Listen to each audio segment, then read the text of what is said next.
Come on, bitch, let's go.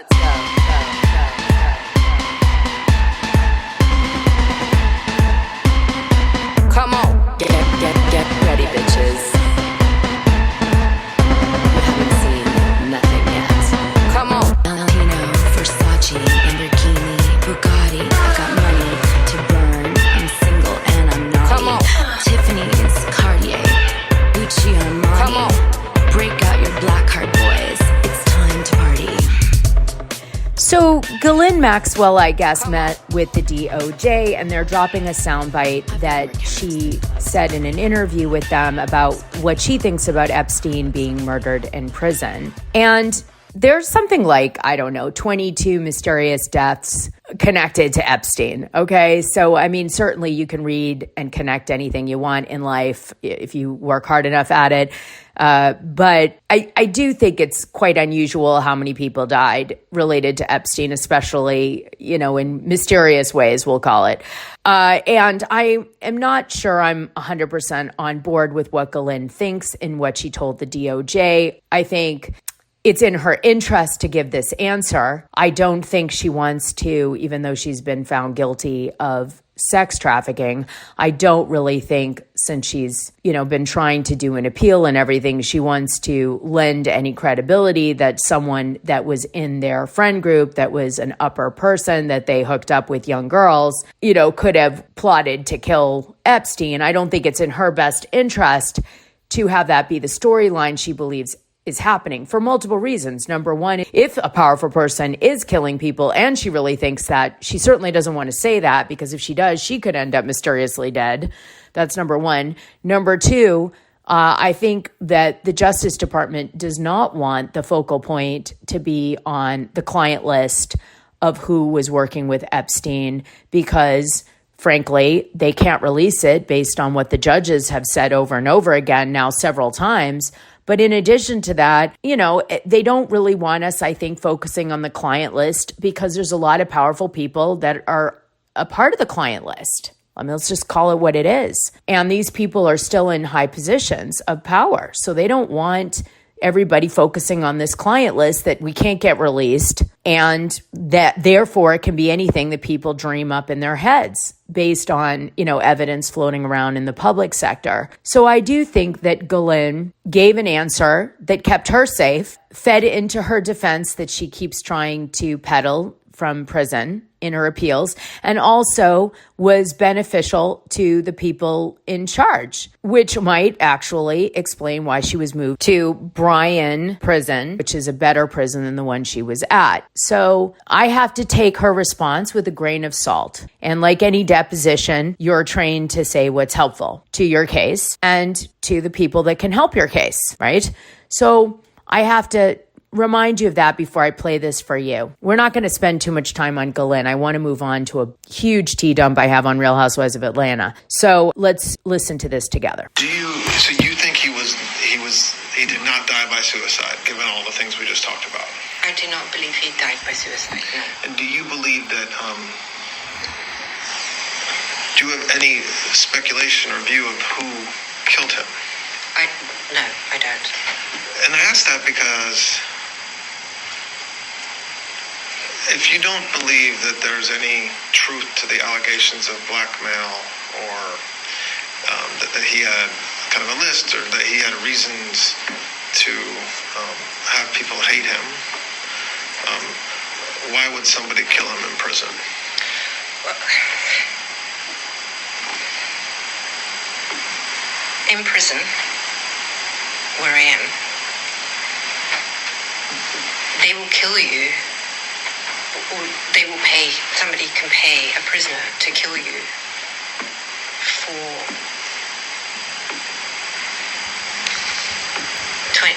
$25 worth of commissary is about the going rate for a hit with a log today.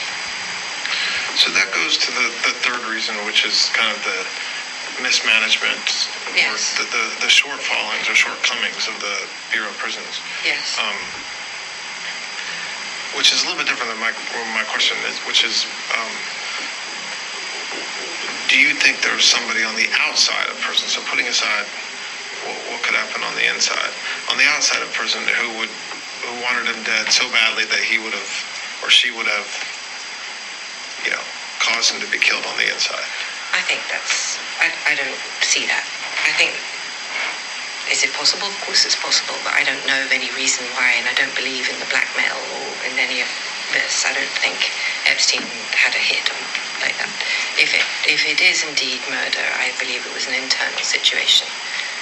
So it was an internal situation. A lot of things we could read into that. We know a minute of the video goes missing. We know somebody is seen that has never been noticed before in the video that looks like an inmate walking by his cell when no one should have been there. We know that the guards, didn't get punished somehow for doing a million things wrong that they were supposed to do surrounding Epstein and keeping him from killing himself or being murdered. And, they went on, and some of those people had problematic futures, let's just say. I did a whole show about the guards that were implicated in, screwing up the Epstein night that he gets killed. So I guess what I want to say to you guys is this response from Ghislaine brings us no further to the truth than before. And surprisingly, but it should quell everybody's thirst for knowing who Epstein was feeding young girls to, because now we should just go, oh, well, it must have been another inmate. But I don't think that we probably should take our eye off that ball of who was singular circled in the Black Book. Now, I've done a deep dive on every single person circled in the Black Book. And just to give you a general idea, there are people that were running the camera surveillance system across all of Epstein's property. There are banks related to some of the largest frauds out of Palm Beach where billions were stolen, and Epstein came into his money around the same time. There is the head police officer who did the investigation in the initial case in Palm Beach where he got off leniently, circled. And that gentleman died at 50 from a brief illness, we don't know what, and, he's gone. Like right before the whole thing hits the fan a year later. I think he died in 2018. So why was the cop who was the head investigator in Palm Beach in his Black Book like a friend of his? What could that mean? It could mean that, he was the one who blew this case wide open and is the reason that Epstein was pursued because, mothers complained to the police department that their kids in Palm Beach were sleeping with Epstein for $200 a pop, and they found out and they had to do something, but maybe that's why it was so lenient, because why the hell else was the lead investigator in his address book? I mean, you got to ask yourself these questions. Also, where is the surveillance footage that the head of surveillance in his Black Book is circled? Where is that? And there's a lot of other people circled in the Black Book. You want to know who some of the other people? Trump. Why is he circled? Why is Alan Dershowitz circled? Epstein's attorney, who was on his plane, who Virginia Giuffre alleged she slept with, but then said, no, she didn't. She made a mistake, and he was vindicated.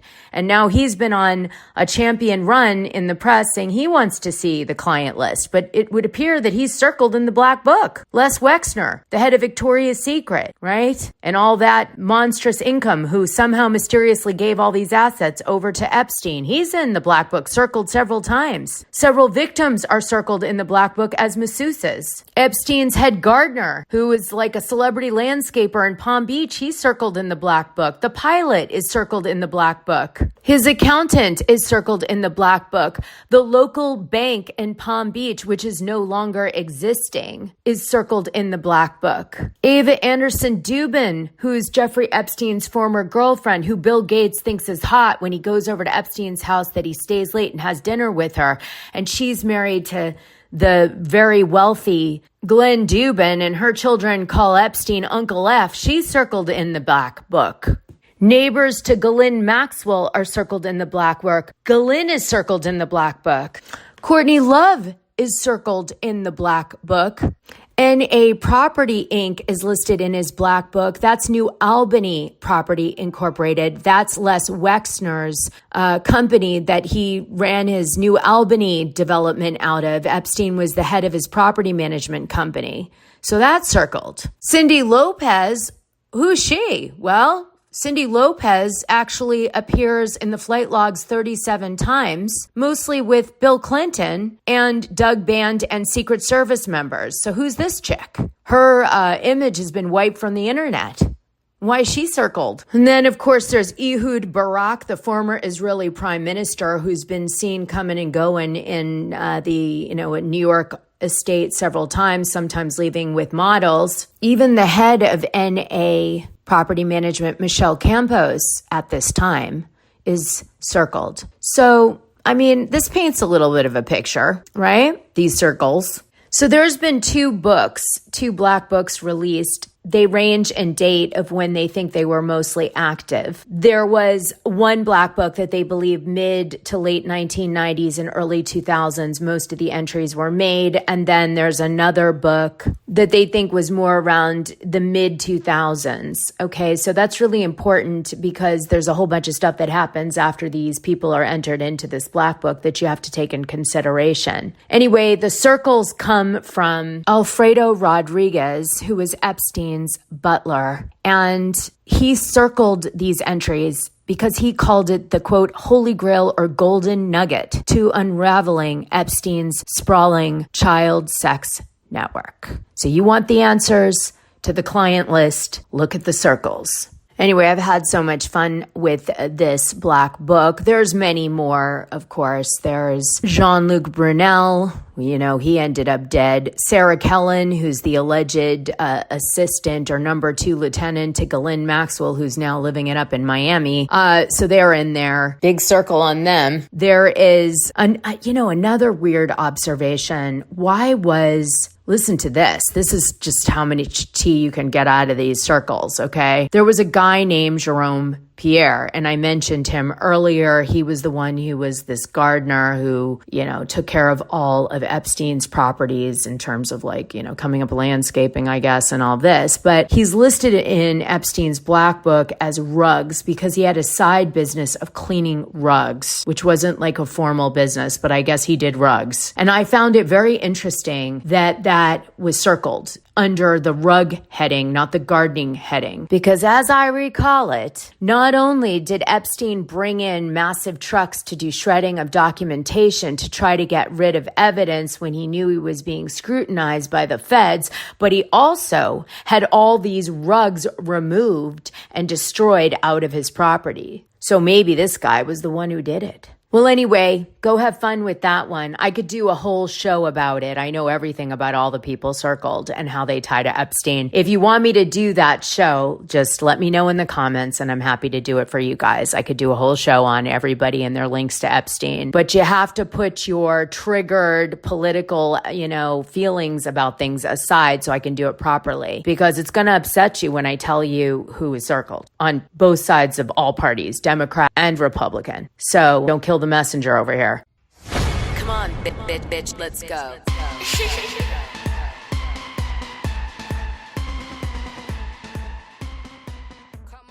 Hi, you guys. So we have a lot of different topics to go over today across different categories, as you know I like to do, mix it up. Today, though, I'm going to start with some reality TV, which I'm sure my core audience will enjoy. And that is to just get everybody caught up on some behind the scenes things that have happened with the Real Housewives of Atlanta. It's filming right now, the new season. And so a bunch of things have leaked. And I just felt like I wanted to get everybody on the same page because I don't like when there's so many little tea drops everywhere. And then the gossip kind of goes on these weird tangents and it's not true and it's annoying. So I like to get what's been established to you guys so then you can really look for the new solid leads of stuff that's going on because a lot of people who listen to my show are influencers with gossip and stuff like that. So let's get on the same page on a few things. There has been so much tea dropped about Real Housewives of Atlanta season 17. I need to get everybody up to date. If you're not, some things you may have heard of, some things you may not have, but let's go through it together. So you do not have to watch Real Housewives of Atlanta season 16 to enjoy this show. I'll do my best to kind of fill everybody in as we go. So here we go. As you guys may or may not be aware, Porsha Williams' best friend, Shamea Morton, went on the show and at the reunion for season 16, blasted musical and established actress Drew Sidora and said that her Judith Lieber, crystal purse that looked like a martini was actually a knockoff, implying that Drew Sidora had money problems. And that was what Shamea was trying to, I guess, allege. And Drew was like, no, my purse is real. And she kind of backs this up. But as always, the fans get into, was it real? Wasn't it real? Well, Judith Lieber publicly acknowledged that the purse was a true Judith Lieber bag. And in addition to that, went as far as to gift her another bag that I think actually was even a more expensive bag. I think this bag that she got gifted was $8,000 or something. It was looked like a Day of the Dead kind of Mexican themed skull with beautiful crystals of color all over it. It was stunning. Anyway, so that happened. So Drew ended up getting an $8,000 bag out of Shamea trying to shade her. And why is Lieber doing it? Because it's product placement, right? They got free product placement on a show that's right in their sweet spot demographic. All right, so we move on from that. NeNe Leakes went public. She said that although she feels she has a good relationship now post lawsuit with NBC over, claims that she was not protected as a reality star and people were racist towards her and they allowed other cast members to be racist towards her, that she's since settled that to some degree or another with the network and is on good terms with them. And that's why from time to time she does stuff in conjunction with NBC. And, of course, NeNe Leakes is an OG to Real Housewives of Atlanta. A lot of women feel that she was the reason the show was such a huge success at one time or another. I've having my own NeNe Leakes story. I went to Soho House with her one night in LA. We had the best time. She was so fun. Love NeNe Leakes. I think she threw her shoe out the window the night we went out. I remember it. I forget why. I think her shoe broke or something. Anyway, it's all a blur. But NeNe announced that the network has never approached her to return to Real Housewives of Atlanta. And although many, bloggers that are just trying to get clicks went ahead and announced that she was coming back for the upcoming season 17. All those rumors are false, and let it be known that NeNe has set the record straight that she has never, I'll say that again, never been approached by the network to come back to Real Housewives of Atlanta. Now, there's also rumors that Kim Biermann has been confirmed to come back to Real Housewives of Atlanta season 17 as a friend of, but I'm not sure how true that is either, but people are definitely trying to say that's true. Now, the only reason I think potentially she could make some cameos, I don't think that they would be paid, would be because, of course, Ariana Biermann is on Next Gen NYC, and with the success of that show and Kim showing up on that show, it's kind of in the network's best interest to get Kim Zolciak-Biermann on Real Housewives of Atlanta again to kind of refresh the current fan base of her housewifeness. So, and now she's living in her own rented house so she could film, Kroy is off the pitch. Kroy, by the way, has filed a new motion on, I think it was August 15th or something like that, where he's looking for 100% custody of the children under 18, saying that Kim Biermann is not a good mother in the sense that she is not taking them to school and their academics are suffering and she doesn't keep them on a schedule. And he believes the social worker or the guardian ad litem will side with him on this request to give him 100% custody of the kids. But how is he supporting the kids? Right? That's the big question on my mind. I mean, love and schedule are really important, but you have to be able to afford them. And somehow Kim Zolciak-Biermann has gotten herself a very nice rental. I don't know how. I'll just say, we don't know who's paying for it. No, hopefully she's paying for it, but it sounds like maybe her daughters are paying for it or some guy's paying for it. She is dating somebody. Now, how do we know that? Well, because it came out as a major plot point because of Ariana Biermann, that her mother had borrowed loads of money from her to pay her bills, and some of it's been paid back and some of it hasn't. And all of the money she made as a child influencer from when Kim was on the show Real Housewives of Atlanta has been spent by both her and Kroy trying to salvage their own mistakes. And it also came out that Brielle had the same thing happened to her. So, there's that. And then there's the side hustle she's allegedly had with people she's come in contact with that flew her to the Bahamas to gamble, and, men buying her drinks that know the daughters. It's just weird stuff, right? And then she has now a boyfriend, and we don't know much about him, but maybe he's paying for her rental. Nobody's really sure how that's going down, because it doesn't make a lot of sense that Kim would have this really nice house. So the kids have a nice house when they live with Kim, but they've got no schedule and she doesn't value school. And Kroy, he's, doing his best to provide for the kids, but he's no longer in the reality TV show or entertainment industry or in sports. He's actually working for a Superior Rigging and Erecting company in the sales department for them in Atlanta. So he's working a regular job, which is probably performance-based.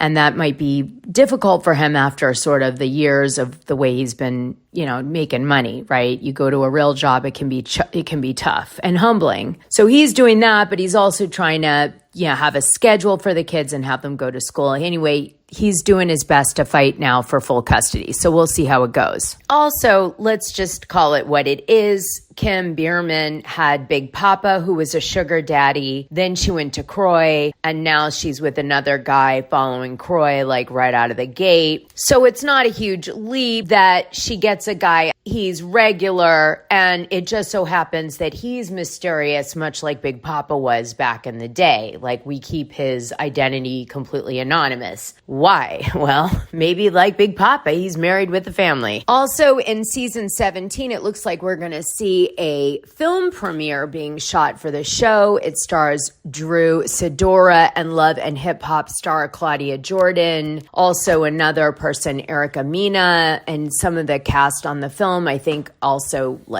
did some cameos on the show too, like while they were filming, spoke on camera and stuff like that. Phaedra Parks went. Porsha Williams went. I don't know who else went from the Real Housewives of Atlanta cast, but I know at least those two for sure went. Drew Sidora did a really good job in the movie. It's actually a sci-fi thriller about aliens coming to planet Earth, and they're hunting people down. And these group of girlfriends go to a cabin, and Drew is one of the girlfriends, and this all happens. And they're like the last to get hunted because they're like way out in the woods. I mean, I'm sure there were other people way out somewhere also being hunted, but the idea is that, they're in the best place for survival in a sense, but they've got to make it. And these aliens are lethal and horrific. And it's a lot of jump scare, and you just see the whole planet fall apart. And then, it's down to them and, can they survive? And I have to say the quality of the film was really good. I mean, it wasn't like a mega budget movie, but it was definitely solid. And they asked the Black community to please show up for the Sci-Fi horror movie. And I really hope they do, because I'm actually going to watch this now because it looked that good.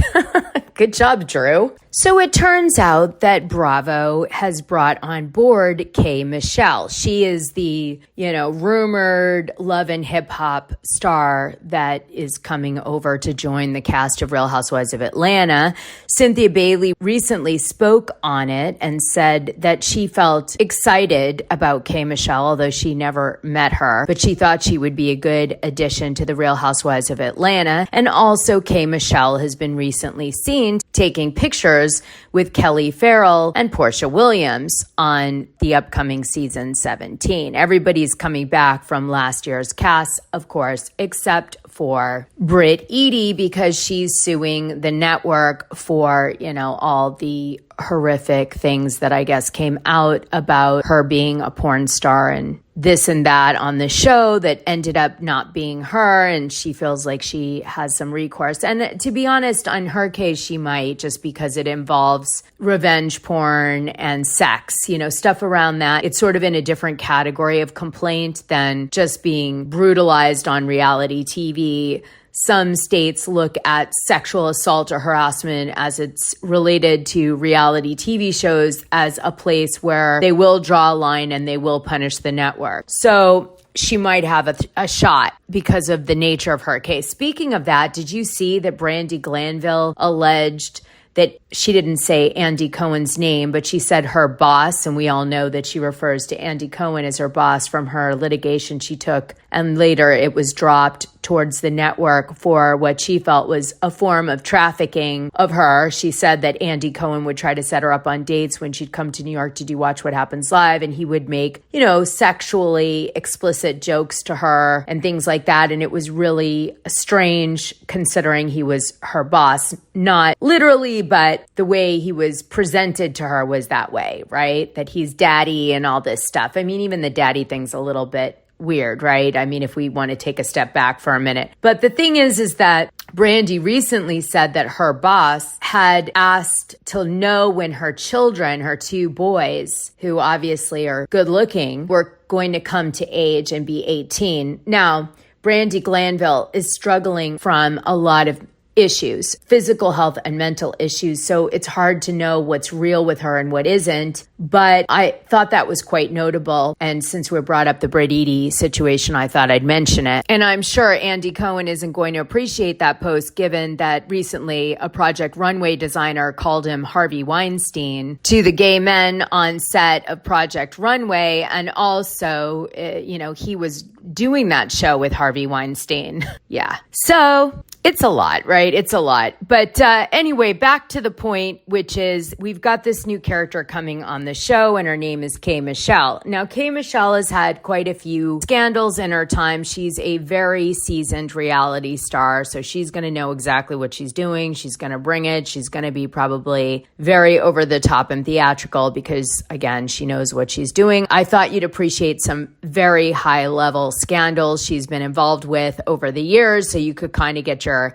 hands around what she might bring to season 17 of The Real Housewives of Atlanta. So first and foremost, when she was on Love and Hip Hop, she ended up talking about how her boyfriend, who was also a record executive named Mickey Memphis Wright, had done domestic violence to her while they were dating and together. And he then sued her for $15 million in compensation damages and $50 million in punitive damages, claiming that she defamed him on the show and this hurt his image. And anyway, when it was all said and done, actually K. Michelle won the case because the judge felt that she provided enough proof that the domestic violence claims against Memphis were true and that she had every right to say it. And there was nothing defamatory about it because it really happened.